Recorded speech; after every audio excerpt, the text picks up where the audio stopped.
नमस्कार, मैं हूं आयुष कुमार और आप सभी का स्वागत है टीवी 45 के इस खास पेशकश में। बीजेपी को ऐसे ही नहीं पार्टी विथ डिफरेंस कहते हैं। पार्टी ने कोल्हान और संताल की लोकसभा सीट जिसे वो नहीं जीत पाई थी उसके लिए प्लान बना लिया है। क्या है प्लान, देखिए इस रिपोर्ट में। कोल्हान और संताल का भगवा प्लान, केंद्रीय नेता संभालेंगे मोर्चा। झारखंड में लोकसभा की 14 सीट है, 12 सीट पर बीजेपी काबिज है, लेकिन बीजेपी इस बार क्लीन स्वीप चाहती है और उसके लिए प्लान तैयार है। केंद्रीय नेता करेंगे दोनों सीटों पर प्रवास। बीजेपी ने देश भर की 160 सीट चुनी है। ये ऐसी सीट है जहां बीजेपी कभी नहीं जीती। बूथ संरचना से लेकर संगठन के कामकाज तक समीक्षा होगी। इन दोनों सीटों पर रणनीति बनाएंगे केंद्रीय नेता। केंद्रीय नेता यही प्रवास करेंगे और बैठकें लेंगे। में भी 2019 के चुनाव में भी 120 सीट चिन्हित किया था हम लोगों ने, उसमें से 60 सीटें 65 सीटें हम लोग जीते थे। इस बार उसी तरह से 160 सीटों को चिन्हित किया है और ये 1.5 साल पहले ही चिन्हित हुआ था लोकसभा प्रवास योजना के तहत, और उस पर 1.5 साल से काम चल रहा है। और वो केंद्रीय मंत्री हमारे वो पिछले 1.5 साल से उस सीटों पर जा रहे हैं। यहाँ भी दोनों सीट है। संयोग से उस लोकसभा प्रवास योजना का झारखंड का मैं ही संयोजक हूँ। तो चाईबासा और राजमहल वो सीट है, सिमुम और राजमहल। तो अपने दानवे साहब ये दोनों के क्लस्टर इंचार्ज थे, तो लगातार पहले आते थे। और अब पूरे देश में चुनाव का नज़दीक है, चुनाव सामने है, 100 दिनों से कम समय बचा है। तो अब सारे सीटों पर पार्टी जो है अपने केंद्रीय नेता वहां जा रहे हैं और चुनाव की तैयारी के लिए। ऐसे तो बीजेपी 365 दिन जनता के बीच ही रहती है, चुनाव में थोड़ी तैयारी और तेज हो जाती है। एक तरफ अभी बाकी दल कमर कसने की तैयारी ही कर रहे हैं और दूसरी ओर बीजेपी का प्लान भी बनकर तैयार है। देखना है क्या बीजेपी क्लीन स्वीप कर पाती है या फिर झारखंड में कोई ट्विस्ट देखने को मिलता है। टीवी 45 के लिए रांची से धनंजय मंडल की रिपोर्ट।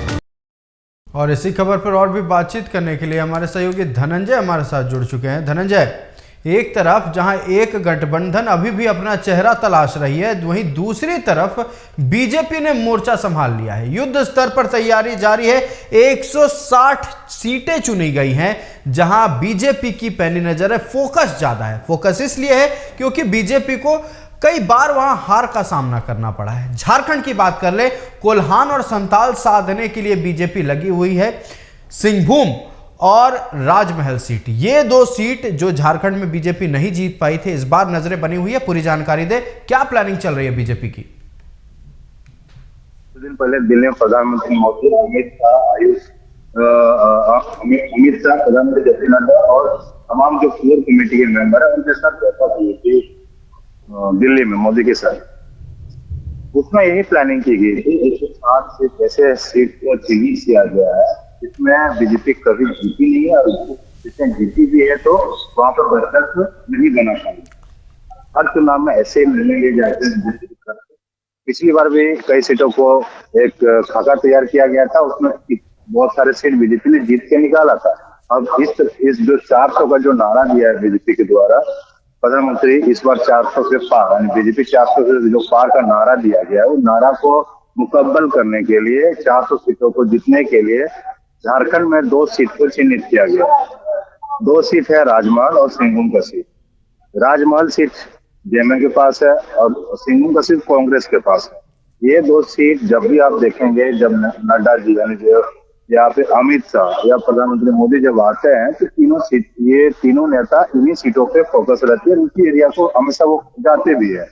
बहरहाल अब देखने वाली बात होगी कि इन सीटों को जीत मिलती है या नहीं मिलती, तो बात की बात है। लेकिन चुनाव में जिस तरह से फोकस की जा रही है, कुछ दिन के पहले जो लक्ष्मीकांत वाजपेयी हैं झारखंड प्रभारी हैं बीजेपी के, वो चाईबासा में पहुंचे थे। चाईबासा में बीजेपी नेताओं कार्यकर्ताओं के साथ बैठक थी। वहाँ पे जिला स्तरीय कार्यकर्ताओं के साथ, प्रखंड स्तर के कार्यकर्ताओं के साथ बैठक की गई है। उनको निर्देश दिया गया। निर्देश यही कहा दिया गया है कि जो प्रधानमंत्री मोदी का जो कल्याणकारी योजनाएं हैं, उस योजनाओं को धरातल पे एक-एक घरों में एक-एक जनताओं को, उस बूथ स्तर जनताओं को पहुंचाना है, ताकि वहां पे प्रधानमंत्री जो कल्याणकारी योजनाएं चला रही है उस योजना को लोगों तक पहुंच सके और मोदी से कनेक्ट हो सके और वहां पे बीजेपी सीट जीत सके। तमाम चीजों को लेके बाबुला मरांडी भी पहुंचे थे मोदी के आदेश के बाद। जब वहां पहुंचे थे बाबुला मरांडी, उन्होंने भी अलग से बैठकें कई बार की है। चाहे बीजेपी के कई और सांसद हैं या बीजेपी के कई और नेता विधायक उस एरिया में दौरा कर चुके हैं। संथाल जब भी जाते हैं बाबुला मरांडी, आपको यह देखने को मिलता होगा कि साहेबगंज राजमहल वहां पे पहुंच जाते हैं। साहेबगंज के एरिया में हमेशा वो फोकस करते हैं, उस एरिया को जीतना चाहते हैं। वहां पे भी अलग रणनीति तैयार की गई है। वहां पे भी बूथ स्तर कार्यकर्ताओं को अपने साथ सम्मिलित करने की कोशिश की गई है। जो बीजेपी से छूट गए हैं, जो बीजेपी से नाराज, इसको मनाने की कोशिश की जा रही है। किसी भी हालत में महिलाओं के वोट बीजेपी को छिटक न जाए। एसटी, ओबीसी और तमाम जो आदिवासी वोट है, उन तमाम वोटों को लेके कैसे बीजेपी की ओर आए, किन किन चीजों को वहां पे जमीनी स्तर में क्या करना है, तमाम चीजों के लिए बैठकें चल रही है। बहरहाल अब क्या करना किया जा रहा है कि ये दोनों सीटों के लिए केंद्र मंत्री का जो आदेश आया है कि 7 केंद्र मंत्री को डिप्यूट किया गया। 7 केंद्र मंत्री यानी 160 सीट है। उस 160 सीटों में सभी केंद्र मंत्री उस एरिया में फोकस करेंगे। उस एरिया में जाके 1 महीना समय बिताएंगे, वहीं पे प्रवास करेंगे। प्रवास करने का मतलब है कि झारखंड में भी 2 सीटों पे 7 जो केंद्र मंत्री वो प्रवास करेंगे, लोगों से फीडबैक लेंगे, क्या कमी है, हमसे क्या भूल रही है, हम क्या उसमें बेहतर कर सकते हैं। जो अभी लोकल जो वहाँ पे सांसद है, उस सांसद से क्या बेहतर कर सकते, तमाम चीजों के लिए खाका तैयार किया जा रहा है। उस खाका तैयार होने के बाद ऊपर लेवल प्रधानमंत्री के पास चीजें जाएगी, कौन सा कैंडिडेट वहां खड़ा होगा, कौन सीट वहां निकाल सकता है, किसने अच्छा काम किया, क्या हमसे गलती, तमाम चीजों को वहां खाका तैयार किया जा रहा है। और प्रधानमंत्री मोदी का साफ निर्देश है कि एक एक जनता को, एक एक कार्यकर्ता को वोटर माने और उस कार्यकर्ता जनता को अपनी ओर खींचने की कोशिश करे, उनको जोड़ने की कोशिश करे। ये तमाम चीजों को लेके बैठकें हुई हैं और यहाँ पे आपको जनवरी इसी महीने में 1 महीना तक आपको देखने को मिलेगा।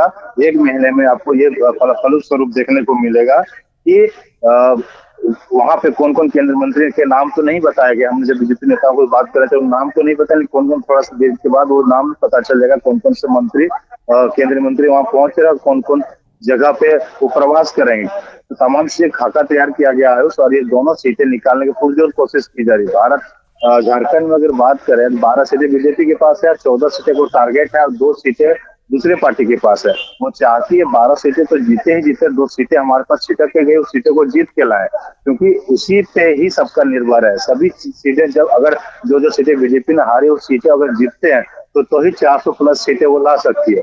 इसीलिए तमाम तैयारी रणनीति बीजेपी की तरफ से किया गया है। और आपको कुछ दिनों में वहां पे उन जिलों में आपको बीजेपी के केंद्र मंत्री आपको देखने को मिलेंगे। वहां पे तमाम अधिकारी बीजेपी के वहां मौजूद रहेंगे और साथ ही साथ घर घर कैंपेन भी चलाया जाएगा। उस तमाम चीज बीजेपी के द्वारा किया जा रहा है और आगे करते जाएंगे, क्योंकि बीजेपी ने पहले से चुनाव, बीजेपी के लिए 1 दिन का टारगेट नहीं, बीजेपी का 365 दिन वो चुनावी मोड में रहती है। हालांकि 2024 चुनाव सामने 2 महीने वक्त बचा है चुनाव, और उन तमाम चीजों को लेके ही ये बैठक है। पूरी तरीके से बीजेपी हर दिन बैठक आपको बीजेपी के राज कार्यालय में रांची में बैठकें हो रही है और यही सीटों पे मंथन की जाएगी। एसटी, ओबीसी, आदिवासी जो सीटें हैं वो मुस्लिम सीटें हैं, उन तमाम सीटों को कैसे अपने ओर खींच के लाए और झारखंड में बीजेपी को और मजबूत करें। इसीलिए प्रधानमंत्री का जो निर्देश दिया गया उसी के तहत ये सीटें को टारगेट किया गया है और केंद्र मंत्री को निर्देश दिया गया को प्रवास करें। लोकल नेता को बताया गया कि वहाँ प्रवास करें, कार्यकर्ता अपने अपने प्रखंड में जाके प्रधानमंत्री मोदी कल्याणकारी योजना का बताया, ताकि बीजेपी को वहाँ पे जीत मिल सके और वो दोनों सीटें बीजेपी झोल में डाला जा सके। धनंजय, देखिए ऐसा नहीं है कि राजमहल सीट बीजेपी पहले नहीं जीती है।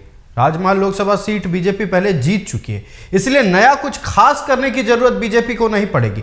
शायद सिंहभूम में ज्यादा मेहनत करना पड़े, लेकिन राजमहल के बारे में बारीकियां बीजेपी जानती है। पिछली बार क्या हुआ नहीं हुआ, लेकिन इस बार की जनता किधर दिखाई दे रही है। क्या उनका साथ बीजेपी को इस बार मिलेगा? क्या कमल पर भरोसा जताएंगे राजमहल की जनता? देखिए, संथाल आदिवासियों का जड़ माना जाता है और संथाल आप जब जाएंगे ना तो उनको जो बोला जाता है वो अपने वोट लगा देते हैं, इतने भोले होते आदिवासी होता है। अब बहरहाल अगर जो अभी सांसद विजय हालदा है उनसे अगर खुश नजर बहुत सारे जनता छिटक के भी गए तो बीजेपी को फायदा हो सकता है। वही कोशिश कर रही है झारखंड में, जो आज क्योंकि हारने का, देखिए विधानसभा चुनाव हारने का बीजेपी का सबसे बड़ा नुकसान यही हुआ था कि आदिवासी वोट छिटक कर जेएमएम और कांग्रेस के पास चला गया था। अब वही आदिवासी और महिला को वोट को फिर बीजेपी अपनी ओर कोशिश कर रही है कि हमारे पास आए और बीजेपी उस सीट को निकाल सके। इसी तमाम चीजों के लिए बाबूलाल मरांडी या बीजेपी के तमाम नेता अधिकारी आपको संथाल का दौरा करते हुए नजर आते हैं। कुछ भी प्रोग्राम चाहे जेएमएम की तरफ से भी होती है तो वहीं से शुरुआत होती है, बीजेपी की तरफ से भी होती है तो वहीं से शुरुआत जितेंद्र जी, होती है। आपका हमारे साथ जुड़ने के लिए और तमाम बातचीत करने के लिए बहुत बहुत धन्यवाद। बीजेपी एक्शन मोड में है, चाहे इंडिया अलायंस हो या दूसरी पार्टियां हो, अपनी चेहरा चुनने में देरी कर रही हो, लेकिन बीजेपी अपना खाका तैयार कर चुकी है। कहां, कैसे और किसको सामने खड़ा करना है ताकि जनता के मन में जगह बनाई जा सके, बीजेपी ने एक्शन प्लान तैयार कर दिया। प्लान ऑफ एक्शन बीजेपी के पास रेडी है। 160 सीटें चिन्हित की गई है, जहां बीजेपी को कई बार हार का सामना करना पड़ा है। अब देखना यह होगा कि जो 2 सीटें, 14 लोकसभा सीटों में से जो 2 सीटें झारखंड में बीजेपी के खेमे में नहीं गई थी, उन 2 सीटों के बीजेपी इस बार अपने पाले में कैसे लाती है। बीजेपी एक्शन मोड में है तो उनके तमाम नेता बूथ स्तर पर काम कर रहे हैं। देखना यह होगा कि आगे बीजेपी और क्या कुछ करने वाली है। फिलहाल लेंगे एक छोटा सा ब्रेक, जल्द लौटेंगे।